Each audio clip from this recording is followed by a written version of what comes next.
Hey, everybody in Facebook land and anywhere else that you're coming from. This is Elyssa with Season Fitness. And today I have joining me Jen Ragazzo. She is with Keeping It Real Fitness. I blew it right from the beginning. And she's a holistic health coach. Oh my gosh, I'm so sorry. I've completely garbled your title there.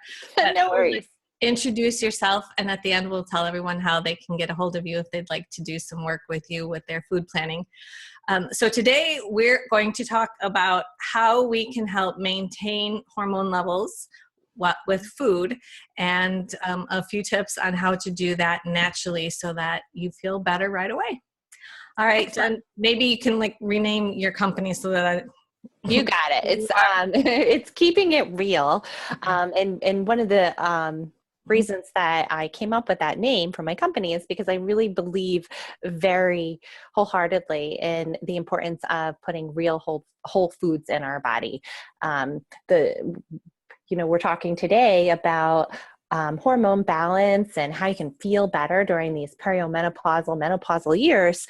And the quality of the food that we consume is vitally important. It has a immediate effect on how we're feeling, on our hormones too, and our mood, our sleep, and those are all things that are so important. So if we're throwing off our mood and we're feeling cranky and we're getting really crappy sleep, right. Yeah, That's all just not going to make these years smooth sailing. And you really want to enter the perimenopausal years and setting yourself up for success when you're going into the menopausal years.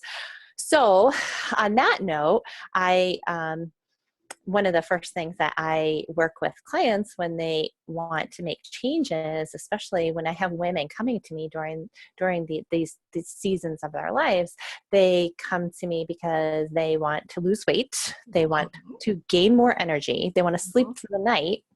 If they're still getting their cycle, they don't want their PMS to be so horrible that they need to go into isolation for days before, because they might kill one of their family members if they come across their way. You get to it. It's amazing how you can get a little moody. Right? Exactly. So, first and foremost, I would say these are the time. This is a great time in your life when you're motivated. If you're motivated to feel better and have the smooth sailing menopausal years ahead of you, is to really watch the quality of food that you're eating.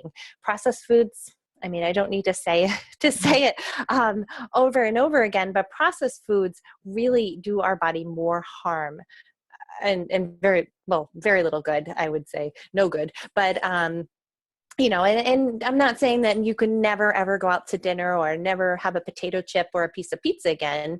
But when the majority of your diet, the majority of the time is spent eating whole foods, fruits, vegetables, a lot of vegetables. These are important years for getting a lot of vegetables and a lot of greens. Then you're going to set your body up for success in that area. Great. So let's talk about what's the better meats that we can have that'll help with our hormones. And then let's move into maybe your top 5 choices for veggies. Absolutely. Okay. So meats, I'm glad that you brought up meat. Mm-hmm. So meat, we are what we eat. So when we are eating, if you are somebody who is a meat eater, I am a meat eater, it is really important that you are eating a high quality grass-fed organic meat, that meat that is not treated with hormones. Even thinking back to what the animal itself ate, was the animal fed a lot of grains that were heavily sprayed with pesticides? All of that gets into the meat itself. And then when you're eating it, it's affecting your body and your hormone levels as well. So another thing that I encourage women to do during these years is to really not only pay attention to the portion size. I know you do this too. you teach the Right. palm, like should be your palm should be your portion of meat on your plate, and the rest of it should really be filled up with vegetables and maybe some whole grains. But that palm of meat, we don't need more than that. And you don't need to eat meat every single day either. You can interchange it with, if you're looking for another high quality protein, with some healthy fish, not fish, healthy wild caught fish. Again, you can have a day of just vegetables, but I do highly encourage my clients to splurge in a sense. I mean, you are splurging, it is more money, but in the long run, it's going to affect the quality of your life, and hopefully elongate your life when you're eating healthy and you're spending a couple extra pennies or dollars on the meat that you're eating. So so we know that grass-fed beef, and like in my house, we have a lot of game meat because my husband's a hunter and a fisher, so that's great. And we have our own chickens, so that's awesome. But when it moves into the vegetable category, which vegetables do you think are the best for keeping your hormones level?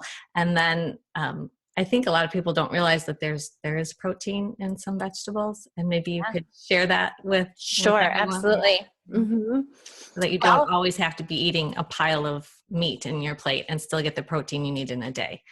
Not at all. In a serving of spinach, there's a serving of spinach even has, I think it's 2 grams of protein. So if you are having a big salad and you've got spinach in there and you've got your cruciferous vegetables, which are so important for our bodies. And during these years too, when our estrogen levels are a little wacky, they might be a little higher than we want them. Our liver needs that extra help to detoxify our bodies and to absorb all it, to process the estrogen. So our cruciferous vegetables that would be your broccoli, your cauliflower, your Brussels sprouts, bok choy, rutabaga, cabbage. So those should be a part of your diet every day. And if you have thyroid issues and you're hypothyroid, eating them raw, large quantities, I'm talking large quantities, raw, may affect your thyroid a little bit. So then all you have to do, you roast them, you steam them, you find other creative ways to get them into your diet. So, and your green leafy vegetables. So I would say that your spinach has a lot of iron in it. We need iron. Your spinach, kale, Swiss chard, arugula. Arugula is another one that I love. Arugula. Me too. Right? Adds a little spice to your salad. It makes that, it brings a lot more pizzazz. Brings pizzazz. And actually, I read once, read that the Romans referred to arugula as the sexy green, right? So they found, through probably just anecdotal research that they did, that though people who ate large quantities of arugula had more sexual vitality. Ooh. Right? And don't we want more of that too? Need a little libido lift. A little libido lift. So arugula is another great one to mix it up and put it into your regular diet. So you're getting your greens. Avocados are really, really good. They have a lot of B vitamins. They have healthy fat. We need fat. Absolutely need our fats. So avocados are great ones that I would suggest to women, and your different seeds, pumpkin seeds and flaxseed. There's a seed that is one of our, woman's best friend during these years. 2 tablespoons of ground flaxseed a day in your diet can significantly reduce your hot flashes. All right, listen to that one. Flaxseed. Definitely write that down. Flaxseed. Yes. Flaxseed, and also the part that it's ground flaxseed. You don't want to be eating the little chunkers that are going to get stuck in your teeth and your body won't be able to process it.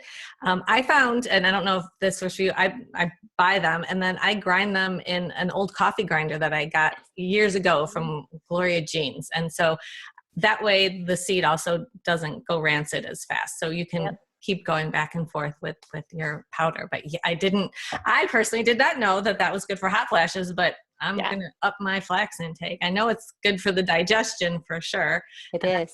I'd been taking it, but now I'm going to take it more often. Yes. So are there any other things that work well that you know about for hot flashes? Hot flashes. Well, I do. Well, it's maca powder. I mean, maca is actually a root, and it's not a root that, we would commonly find here in the United States in our grocery store even, nor is it something that we are accustomed to eating, but you can buy it in a powder form. And I know this sounds a little funky, but I'm telling you, maca powder is awesome. It's amazing. So you buy your maca powder and you start off with maybe half a teaspoon and you can put it in your smoothies. I put it in my smoothie and the taste doesn't bother me at all. A very earthy type of a taste, right? Have you tried it? Yeah. I kind of thought it was like mushroomy. Okay. For me, I mean, that maybe just the way my flavor, but enough chocolatey flavor in my smoothie or enough fruit in my smoothie can make that be just fine. You got it. So you just led me to my next food that I highly recommend that all women get in their diet every day, and chocolate. Yay! Yay! We can still have our chocolate. Now, I'm not saying Hershey's chocolate bars. I have nothing against Hershey. Great. You're in Pennsylvania. Great company. I am in Pennsylvania. They could be listening. Yeah, could be. But again, this is a time in our life where we really want to be focusing on that high quality, getting the most we can from all the foods that we eat. So I recommend that you get your chocolate fix from raw cacao. And raw cacao, you buy it in powder form. It looks like cocoa powder, but this is the real deal. This is the raw. It's chocolate in its purest and rawest form. So you are going to get the iron, the magnesium that we so desperately need. Most people are magnesium deficient, and magnesium is going to really help with your sleep. It helps balance out your regularity, your nervous system. Raw cacao has vitamin C. It has fiber, and it's mood enhancing. I almost find when I have it, like I feel happier. Who isn't happier with chocolate? I know, it's awesome, and it's packed with the phytochemicals and the antioxidants that we really want to be making sure that you get in your diet every day. So the chocolate. So what I do is I will so we were talking about maca and how to make it palatable. So this is one of my favorite little recipes that I have developed for myself to treat myself, because I used to love hot chocolate. And as a kid, I drank the Swiss Miss until I learned that that's all just a bag of sugar. Garbage. That's it's sugar. Read the back of it, and you're like, I actually don't think it has chocolate in it. So then for a while, I was making my own hot chocolate with cocoa powder. But then when I learned about the importance of and how the health benefits of cacao, I switched it up a little bit. So here's my little tip that you can get your maca in with your cocoa powder, your cacao. So I took 2 tablespoons of raw cacao. I mix it with about a teaspoon of maca in, I would say, 8 to 10 ounces of unsweetened almond milk or coconut milk, a dash of cinnamon, and I use stevia. Stevia is it's a plant-based sweetener, so it's natural and is very potent. So you're still getting no sugar in this drink because we want to watch our sugars. And then I blend it and I heat it up on the stove, and it is such a treat. It fills me up, it lifts me up, it energizes me. Maca has awesome and energetic properties. It helps with hot flashes, with your mood swings, depression. It helps balance hormones. So and helps with PMS symptoms. So that's my little tip there. Or taking your raw cacao, just if you're a smoothie drinker. Some people are, some people aren't. Some people like to chew their food. Some people, like to drink their food. So your smoothies, you take your smoothie and whatever you put in that smoothie, whether I always put spinach. Spinach is the base of everything. Yep. Cannot taste. I tell everyone that. Even my kids who are like, you're putting spinach in my smoothie. I promise you cannot taste spinach in a smoothie. If, like you said, there's chocolate, maybe there's some, I buy the frozen organic blueberries in there. So I put my raw cacao, I put my spinach, another source of, you've got protein in there, like you said, and magnesium and other things. So I'll put maca powder in there too sometimes, and ground flaxseed. See, you're getting it all in one glass. That's fabulous. That's fabulous. Yeah. So that's got to be like, you should patent that and make it, a whole menopause concoction. Yes. You make $1 bajillion because we got some hot, tired, cranky women who want their chocolate. They want their chocolate. Exactly. And and that note too, if you're someone who's used to, you're really trying to make health improvements and really optimize the way you feel during these years, you're just sick and tired of feeling sick and tired and cranky and hormonal, but you're trying to wean yourself off sugar and off the processed foods, it can be hard. It can be very hard to go from thinking that an apple is so sweet and delicious and tastes good to, if you've been used to eating maybe chocolate cake after dinner or ice cream every night. So as you're going through that weaning process, that's where your fruits are really going to come in handy. And so when you're making those smoothies, your smoothie might be a little more fruit heavy than someone who's, your taste buds do adapt and they do change over time. Change a lot. The more you eliminate sugar, you'll be surprised at how sweet things taste. It's like the same thing, like, although Doritos don't, they always taste good if I dig in. I can't on that one. Yeah. But what did I just have the other day? And I took a bite. Oh, a Reese's peanut butter cup because it was Halloween. And I promised myself I had one piece. And I used to love those things. I could live on them. I took one bite and went, oh, it was so sweet. And it didn't taste like chocolate. And the peanut butter felt funky in my mouth. And I can't believe that's me, a girl who kind of grew up on Oreos and Reese's peanut butter cups. Yep. And complete sugar fiend. So if it means that to me, I'm sure it can help other people too, that it's a slow process and it's not going to taste great at first, but after a while, it takes a few weeks, and then going back the other way, you can't do it. It tastes nasty.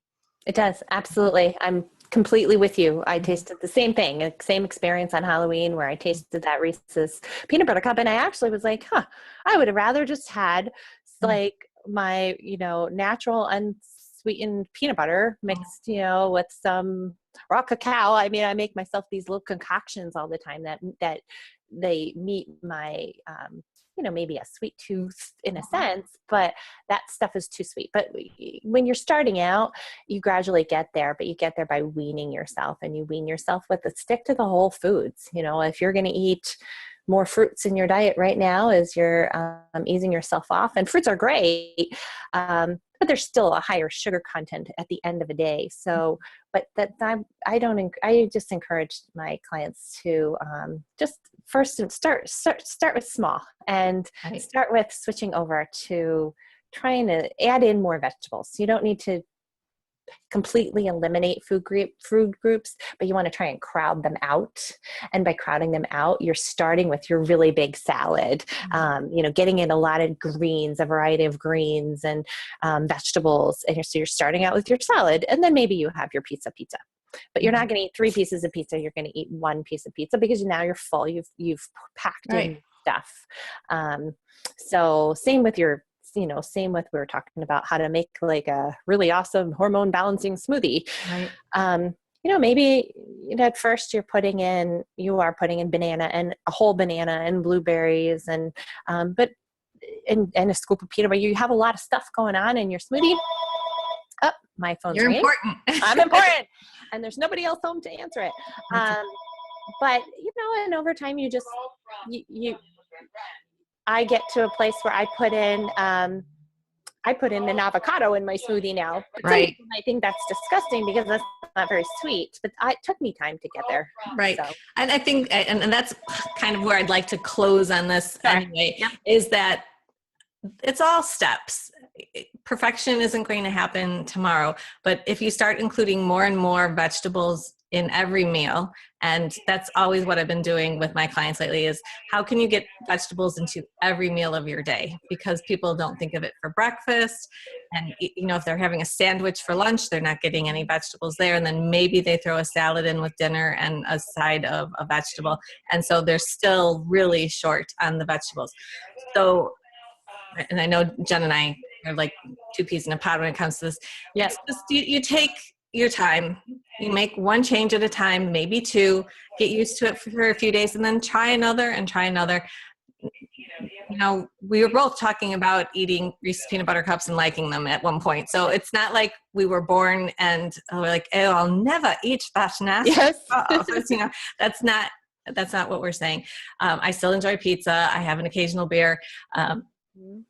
Life is life, and you have to live it, enjoy it. And, we're not saying not to, but when you start eating better and feeling better, you'll notice how poor you feel when you have that beer, or you decide to have pizza 3 times in 1 week and you're going, oh dear Lord, when it might be what your normal day is now. Yeah. But 3 months from now, if you tried to do that and having given it up, you'll be so happy for yourself and how good you feel. So Jen, thank you so much for taking your time to chat with me and share some more wisdom with the group. And how can they reach you if they'd like to chat with you more about food? Or me. They know how to reach me because it's coming out of my page. So there you go. You can find me at keepingitrealwithjen.com. And I'm also on Facebook. I have a Facebook group called Keeping It Real. And it's just a group where we talk about healthy eating, different ways to swap out things in our lives to keep it real, whether it be food or products we put in our body. So come join me. I would love to have you. Thank you. Thank you. And as you know, I have my menopause group called, what did I change it to? It's Happy Transitions in one way or the other. So just look for me. I'll find you in there. I changed it 3 times. So now off the top of my menopausal brain, I no longer know the name of it. So if that isn't embarrassing enough, I think that's a good place to end. Thank you so much.